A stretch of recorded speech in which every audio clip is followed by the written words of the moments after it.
What's up, guys? Welcome back to the final episode of season 2 of the Ivy League Mindset podcast. This episode, Hawk and we're going to do a season recap at the end of everything. After we go through a little recap of all our guests that we had on this season, we'll give you guys a little info of what to look forward to for season 3. So the first episode, we had Justin Konikow from Prime Real Estate on to kick off season 2. And maybe Hawk, you can just talk a little bit insights of what you thought from that episode with Justin. Yeah, we had amazing guests. First off, it's bunch of fire. It was good. Oh, yeah. Really good. Yeah. So start off with Justin. Few things. I like that I re-listened to most of them.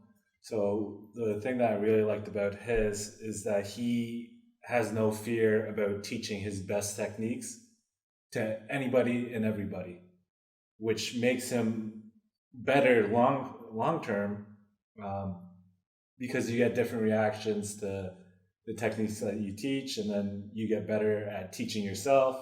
And I really respect that about him. And one other thing would be him talking about creating a legacy for himself and his family, and having a story beyond even himself, right? Yeah, like the one thing I really liked is how he talked about how he has no secrets. He gives all his best information away for free, and there's nothing to hide. And he, like he said, he knows that like not everyone's gonna follow it. Yeah. But he has nothing to hide, so he gives everything away for free. And when he was talking about his legacy, just like putting in that work now to know what the long term is going to be for it. Yeah. I also respect so much about like how much he does. Like he does so much for the community, so much for the people that work for him, so much for his friends and family. Yep. He's just such a hard worker, and he's one of those people, like all the people we had on this season, that you just look up to. And it's like one of my guys that I go to for motivation, for learning, for everything. You know, he's just that like overall rounded dude that you can just look up to and you can learn from. Absolutely. I liked his little coffee shop story. I'm sure he does that everywhere, where he has the small interactions where he gives advice to any business, but talks to everybody. And those small interactions sometimes turn to bigger things, which create a beautiful network, right? Yeah. Authentic networking, like we talked about in our one podcast too, right? Yeah. So then moving on to episode 2. Yeah. You and Deon sat down. Yes. And had an amazing conversation. Yeah, that was really fun. Really fun. We first talked about how he balances everything. I like asking everybody about how we balance. We asked Justin too, but I asked Deon how he balances everything. Because we're always stuck in a way where we want to do everything that we want to do, but we sometimes don't do what we have to do. So we talked about that. Check out that episode, guys. It's really informative, and he gives great tips on that. I really like to, when you guys got into the jiu-jitsu and you were talking about that, and how he was talking about how like he's still new to the sport, and how he can just learn so much when he's out on the mats. And then also how like when he rolls with you or other people, how you sort of like Justin, you don't just like tap someone out and just be like, that's that. You sort of like tap them out, and then you give them a little bit of tips like, hey, like I noticed you opened up here. That's how I got in here. Maybe next time if you see me doing this, you go for that. And just like that like beginner mindset that he sort of talked about still, about like how he's not like fresh to the sport, but like jiu-jitsu is one of those sports where you can go for 20 years and you're still sort of fresh, right? So just like that learning mindset that he was talking about was incredible to hear too. Yeah, he definitely has a long-term mindset, like we like to discuss all the time, where he's not looking just at the trophy or the next belt, right? He's looking at getting better. That's what he really cares about. Getting better for himself and especially for his family. And that's where we talked about doing things for what we have to do compared to what we want to do all the time, and having that healthy balance of both is so important for longevity. For sure. So, and then episode 3, you sat down with Alex Moore. That was an incredible story to hear. Just like his whole transformation about like what he was, his lifestyle, and the drastic changes he's made, and then to see him now and see everything that he accomplished. Like it was incredible to listen to, and incredible, especially someone at his age, to hear that story. Yeah. So in his 50s, jiu-jitsu brown belt. So Justin and Deon both do jiu-jitsu, blue belts. Alex too, right? He's a brown belt in jiu-jitsu, which if you guys didn't listen to every podcast this season, we talk about jiu-jitsu all the time, but getting to brown belt is super difficult. So we're not even talking about black belt. Black belt's still down the road, right? But just getting to that brown belt level is super difficult. And then at his age, to continue to do those things where you're against a lot of young bucks too, you got to understand what kind of mindset he has, right? He's not afraid to tap. He's not afraid to keep learning, getting better, right? So it's cool because he lost 120 pounds. Which is incredible. Like, that's one thing. Like that transformation of that alone is one thing that's incredible to hear. Reversed his diabetes. I don't know, like for me, like I said in the podcast too, is I only heard of 2 people reversing their diabetes, but it's becoming more common, which is cool to hear that you're able to do that if you are diligent and consistent with what your path is, right? So he's doing keto, intermittent fasting, staying active, over 50, doing jiu-jitsu often, and doing everything he's supposed to do. Yeah. One huge thing that I respect about him is that I asked him about leading by example, because he believes that he is a leader, which I can see that because he opens up these open mats for jiu-jitsu for a bunch of clubs and all that stuff, and every Sunday he's always there. People look up to him, people always ask him advice, and one thing that he felt like a little bit like a hypocrite was his weight, so he did something about that. I really respect that when he catches himself where he says that he's a leader, but he doesn't believe he's a leader in this thing. He needs to change that and make it happen, right? Yeah, his story was just incredible. Yeah, nobody wants to be a hypocrite. No, and then when you say you're going to do something, then you actually do it, which is what we talk about all the time. Not just talking about doing things, actually doing what you say you're going to do. Yeah, you're just that much more of a leader when you actually, like, that is what a leader is, right? Yeah. They do what they say they're going to do. They don't just talk the talk; they actually walk the walk. You're going to see that's going to be the common theme between all these people, all our guests this season. That's why we reached out. They reached out to us to be on the podcast because they all have the same thing. They're all go-getters. Yeah. So it's pretty cool. Yeah. Our next one was Mitch Taylor from Life of Leisure. Life of Leisure. You sat down with him. Yeah, I just respect Mitch so much because he's the type of person that planned out exactly how he wanted to live his life and then built everything in his life around that so that he can be doing everything that he wants to do and make his money and have his fun and surf and have his company, Life of Leisure. And like so many of us get caught up in, you get a job and you do like the traditional 9 to 5 and that's how you live your life. But that wasn't for him. As he explained, he was doing that and he just knew that it wasn't for him. And then the fact that he actually walked the walk, he said, this isn't for me. He planned out the way he wanted his life to be, and he's living that every single day. And it's inspiring, and it's cool to see someone that does that and just the way he lives his life, Yeah, I'm sure everybody comes to a point in their life where sometimes they're sick and tired of being sick and tired. Right? And to do something, sometimes people don't do it. And for him, I liked that when he went on, he had a construction job and he went on a trip to Costa Rica, like he talked about. And then he started to reevaluate his life and where he's spending his time, right? What is truly a priority for him? Like, is working this job that he doesn't really like a priority? You know what I mean? Yeah. It reminds me of, Jesse Etzler? Yep. Yeah. It reminds me of his story when he went to the monastery and lived with the monks, right? And then he started to really think about what really moves the needle in his life. Mm-hmm. So we talk about what are our true priorities in our life, right? Is it health? Is it like, having a life of leisure, right? Yeah. And that's what I really respect about Mitch, is that he followed through with that. It's pretty cool.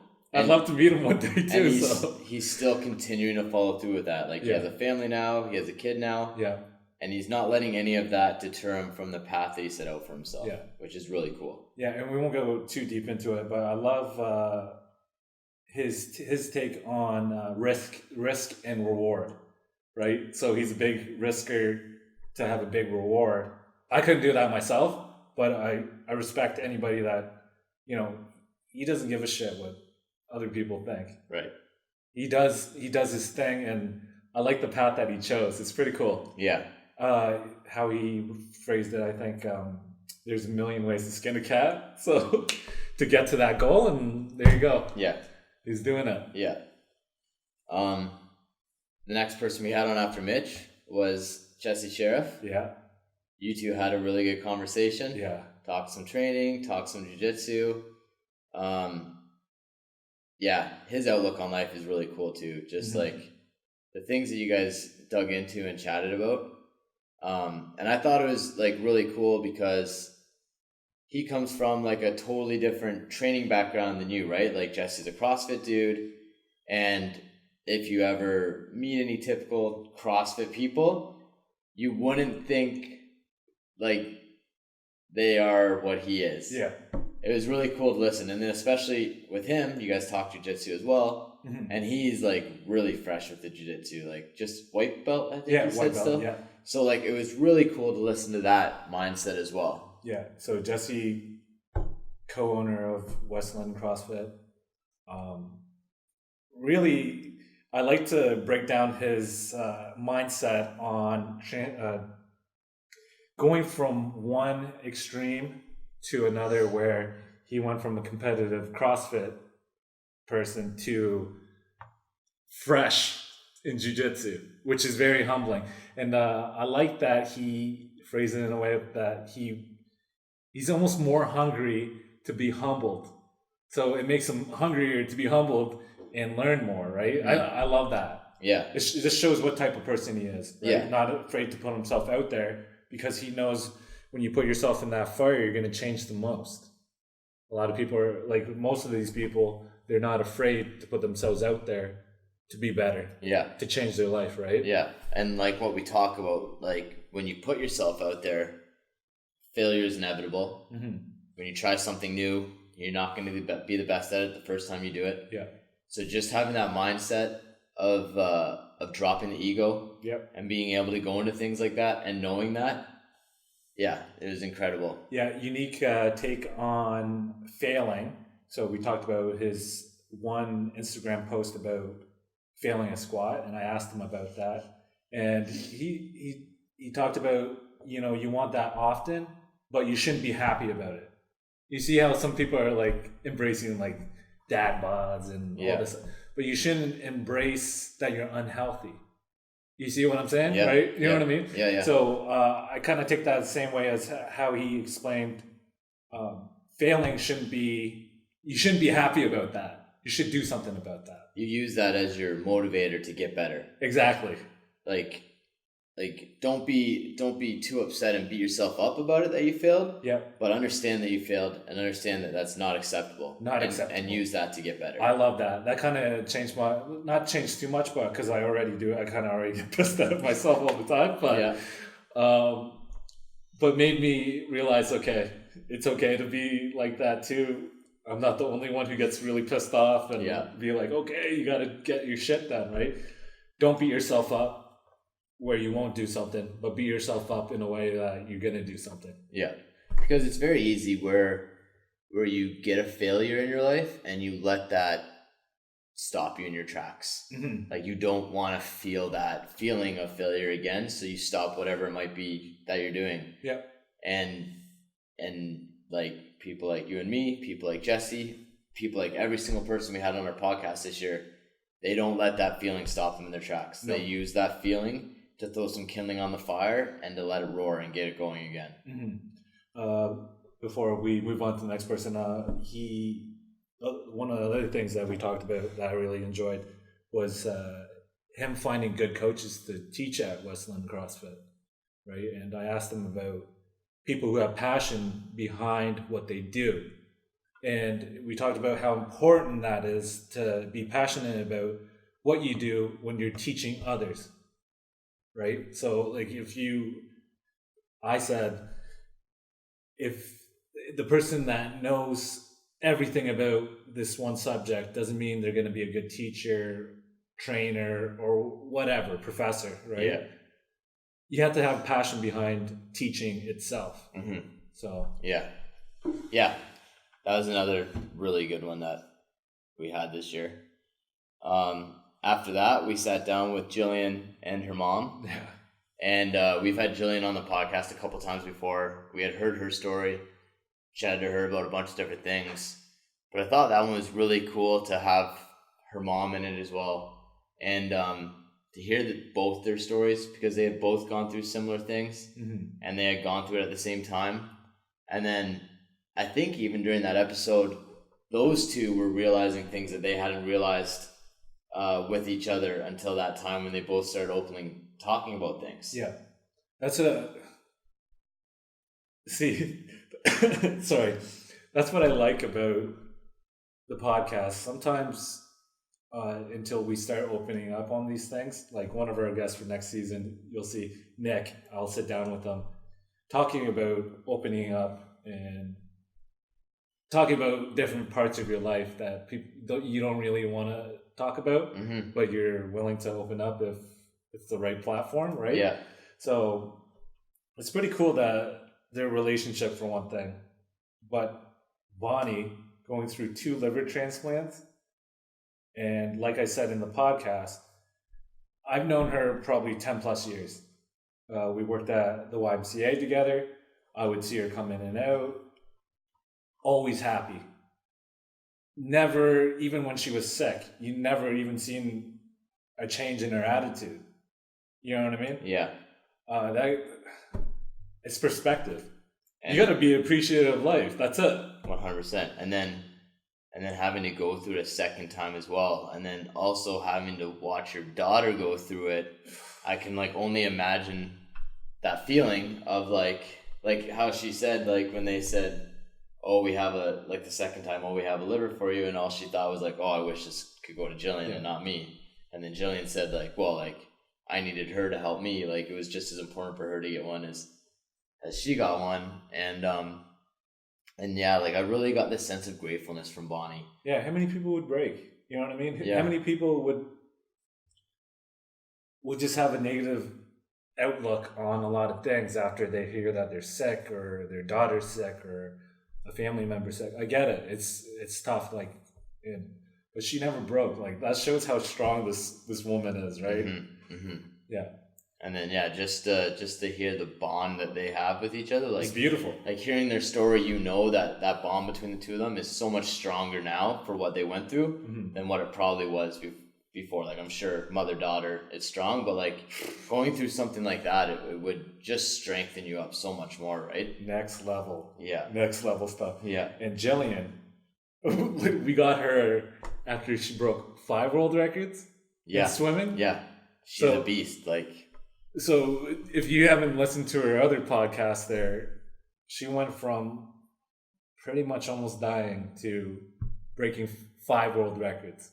Yeah, when I listen to her talk about how she trains and how she broke those world records and how she's not even satisfied with that. She's happy that she did that, but she knows that she has so much more in the tank to offer. Yes. And just like her, she's so grateful to be alive. That dedication to training, you can really hear it in her voice when she talks about when she has to get up early in the morning to go swimming. She doesn't think like, oh, I got to go swim again. I got to go train again. It's like, I get to do this. I'm lucky to do this. And I'm going to push myself as hard as I can to see what I can do because she has that second chance of life. Yeah. Do you ever look at people and see their potential and it drives you nuts that they're not using it? Yeah. Like you see, you could be so much more than you are. Yeah. If you put effort to. Like when I see her, I'm like, she's already trying to unlock the next thing before you can even think of it. You can tell that both Bonnie and Jillian are squeezing every little piece of life out of them that they can. Like they're both hungry. They're not letting that potential go to waste. Yeah. Like they're both doing their thing and maximizing life. Yeah. Just killers. Yeah. Yeah. It's just good people to have around, and obviously it shows that they surround themselves with good people because look at them, right? Yeah. Yeah. So really cool. And then after that episode, we had Teresa on the podcast again. Yeah. So she was it's always good to talk to Teresa, vegan athlete. It was cool because we caught her where she was transitioning from back to weight training, right? Back to strength training there from her training for a marathon, a couple runs and a couple races and stuff. You can't have everything. That's what I got from it. You can't have everything as much as you want everything. And for a specific goal, if she has to run further, she can't just spend her time strength training. She needs to do what she has to do for this goal. And we're not just talking about racing. We're talking about anything in life, right? It's back to like what we were first talking about at the beginning of this podcast about like, you have to sort of prioritize what you want. You can't do everything. You need to look at what's super important to me. Yes. And then focus in those areas. Absolutely. Like it was really cool. The first time we had her on, we basically just focused on talking about like vegan and eating and how that affected her training, but we never really got into the training. And then I really respected when she was talking about how when she was injured, she knew how she had to dial it back because I've been going through some injuries recently. And I totally understand that mindset. Like you want to go hard and you want to do what you know you can do, but you got to drop that ego and you got to understand that I can't do that because I need to get better. And it was cool to listen because she's such a beast. Like ever since I've known her, she goes hard. Yeah. Very, very hard. Yeah. So for her to say that and admit that she knew she had to do that, it was really cool to hear that too. And she definitely admits that it is hard for her to dial it back. Like most beasts, you know what I mean? Yeah. People who train every day that, don't mind the grind and love the grind. Yeah. Like, I get it. I feel it through her voice. Like, it kind of killed her inside to dial it back. But she knows, like, again, the longevity, the long-term game, the long-term mindset. Yeah. It's already dialed in. She knows what's going to happen if she keeps pounding herself just for that trophy. Like we said with Deon's thing, where you're just looking at the pretty little trinket instead of looking at what you want to create as a legacy. Right? 3 years from now, 5 years from now, 10 years from now, whatever it might be. Yeah. Like, okay, that's cool for 6 months, but then what does my body look like in a year? What does my body look like in 2 years? Like, and do you want to talk about like what I used to do, right? Right. Should you still be doing? You know what I mean? Yeah. So, yeah.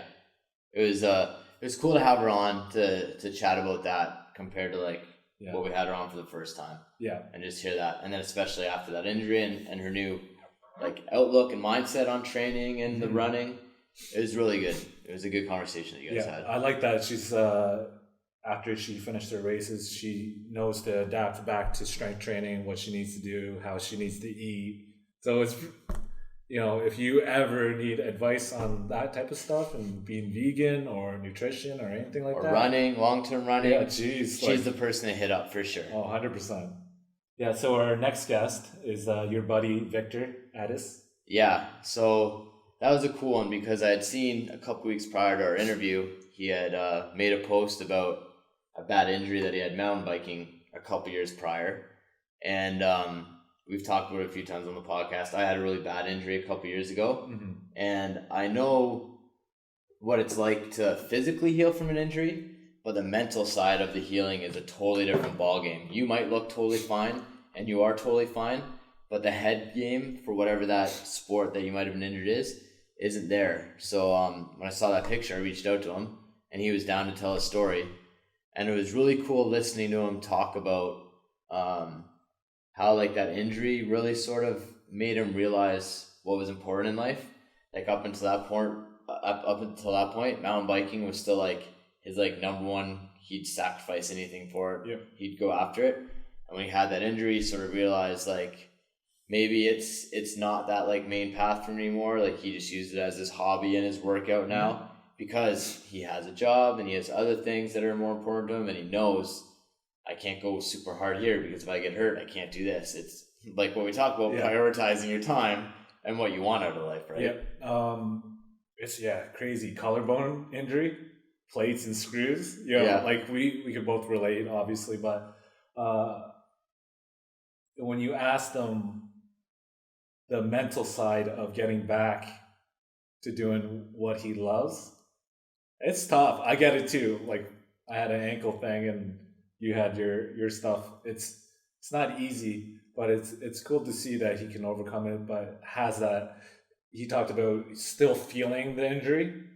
That'd be tough. And it's always gonna be in the back of your mind when you're doing it, but not letting that failure, I guess if you want to call it, stop you from doing what you love. Yeah. Like understanding it happened, and being able to get over it and then move forward from it. Yeah.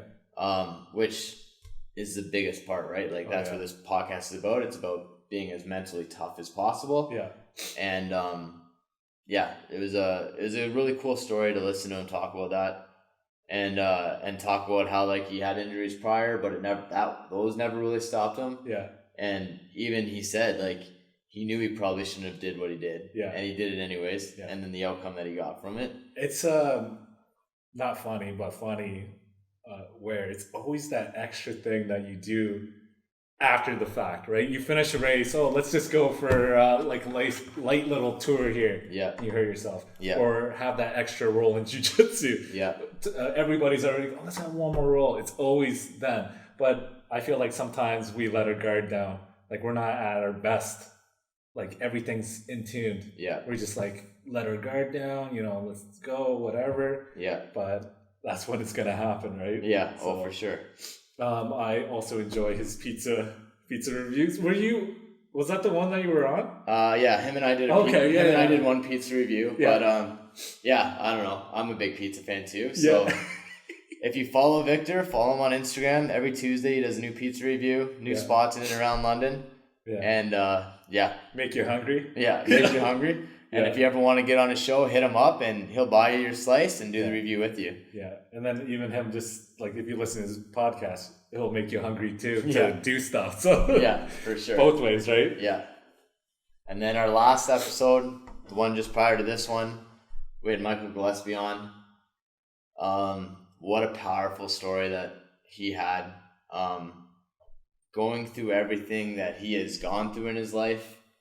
And seeing where he is today and what he has accomplished and what he has overcome, and like looking at him, you would never guess his age. Yeah, you would never guess. He looks young, so young, and so like I want to say jacked, but like he is like he's super fit. You know, like for his, you would not find many people his age that fit. Nope. And like. One thing that right away he tells people if he can do it, anybody can do it. A lot of people say that. And honestly, when you listen to his story, like overcoming addiction, overcoming everything he's overcome in his life, he is like the prime example of like if he can do it, you can do it too. Yeah. No matter what your issues are, you can overcome them and you can accomplish anything you set your mind out to accomplish. Yeah. Let's be honest. He wasn't dealt the best hand. One of the worst hands, for sure. And it would have been very easy for him to just give into that and live the life that was handed to him, I guess, if you want to say, right? Yeah. I like that he was constantly still reaching out to try to get out of the situation that he was in, but kept getting dragged back. Over and over and over again until he was completely out, and then he started fixing himself. And now he's a beautiful example of somebody 60 years old, still fit, still doing his thing, enjoying life. This amazing example. A prime example of how you can make lifestyle changes and see the rewards of those lifestyle changes that you make for yourself. Yeah. And not it could be very easy for him to get sucked back into the old life that he was in, very easy. So I can only imagine how strong his mental side of the game is to stick with what he's doing. Yeah. I'm sure those demons battle him every single day. Yep. And he overcomes them every single day. Yeah. I like that he utilizes the tools that he had. Like I said, playing the card that you're dealt the best you can. He talked about if he when he didn't have a lot of money, he just did push-ups and ran. I really like that point where he was talking about how you don't need a premium gym membership to do anything. You deal with what you have. So if all you have is no money and you have your body, you do body weight exercises. Yeah. That's not an excuse for you not to get fit or not to work out. Yeah. Because you can do everything with just what you have. Yeah. And that was really cool when he was talking about that, because a lot of people think if we're just going to stay on this topic of fitness right now, I need to get a gym membership so that I can go work out. And no, you don't.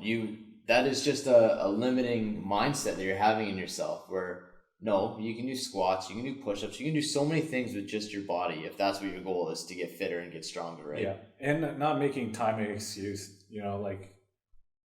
Every situation, we can make a million excuses about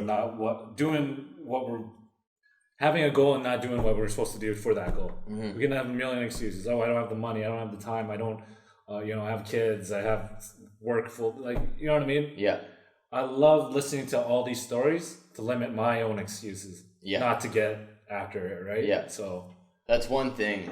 Every single person that we had on this season was so motivating, and so their stories were so strong that I feel like after every single episode it made us stronger and made our mindset stronger and help us grow and build, every single person we had on this season wasn't incredible. They had incredible stories. They've been through so much. Yep. And it's cool to see. I know for myself, when I see someone and I hear their story of what they've gone through, it just puts that seed in your head that anything's possible. Yeah. There's no reason to tell yourself any excuse of you can't do this or you can't get there. Yeah. Because look at all these people. Yeah. You can pick any one of our guests and you can pull out an excuse that they might have had that they overcame. Yeah, absolutely. And like I said before, limiting your excuses is huge for me and for anybody. If you have an excuse, break it down. Why is that excuse even relevant? Mm-hmm. Right? Is it real? Yeah. Right? Or are you just saying it because you want it to be inexistent? Yeah. Right? Yeah.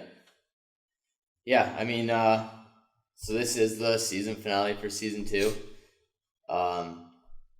Like I said, every single guest we had on this year was incredible. I'm so glad that they came on our podcast so that we could tell their stories. Yeah, thank you guys. We appreciate every one of you guys. And get their stories out to you guys. And if you haven't heard any single one of them, go back and listen to them. You will get so much knowledge out of any one of these people if you just listen to the podcast with them. There's so much to learn. We're so grateful for all of you guys for listening to us and supporting us, and all the people that were on. Thank you for being part of this for us. Yeah, make sure you guys, if you really enjoy the video, comment, share. It helps us out and helps the people who come on too. So season 3, we have a bunch of bangers too. So lots of good guests coming up too. So yeah, we'll be taking a break here for the next month or so. But first thing in the new year, season 3 will be popping out. Yeah. When we say we're taking a break, that means we're still working. Yeah, still working. We're just taking a break from putting some out so that we can put out more content, better content, and If there's anyone that you guys want us to host, hit us up. Let us know. If you want to be on the podcast, hit us up. let us know. We're always looking for people to interview, people to share their stories with, so that you guys can learn more too. Yeah. If you hate us, love us, just comment and let us know too. Let us know either way. Yeah. Let us know either way. We're down to hear the haters, and we're down to hear the people that love us. Yeah. And I appreciate you, Dan. You too. Yeah. Like every single time we sit down, I learn so much from you. Yeah. And you're killing, like, if you haven't been following Dan, his grind, he's been going nuts this year. I'm telling you. So check him out on Instagram too. Same with Hawk. Yeah. If you need any fitness advice, any training, anything, anything to do with that health and fitness world, hit Hawk up. He's a wealth of knowledge when it comes to that kind of stuff. And if you guys have any questions for us, you know where to find us. You can find us on Instagram, Facebook, YouTube. We're basically everywhere now. Yeah. So yeah, until next season, guys. Cheers. Thanks, guys.